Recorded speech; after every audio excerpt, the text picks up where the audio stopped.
Guys आज कुछ बोलने का मन नहीं है, बस यही कहूँगा कि सब खत्म हो गया यार। आज पापा ने खुद ही बोल दिया कि नहीं है तेरे बस का यूट्यूब, छोड़ दे, अब तू कुछ ही नहीं रखा इसमें। यार कैसे उन्हें बताऊँ कि सब कुछ मेरा यूट्यूब ही तो है, लेकिन क्या बोलूँ।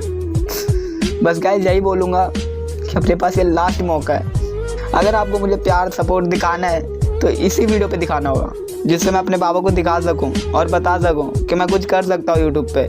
नहीं तो सब खत्म, जितनी मेहनत थी सब खत्म गाइस, सब खत्म।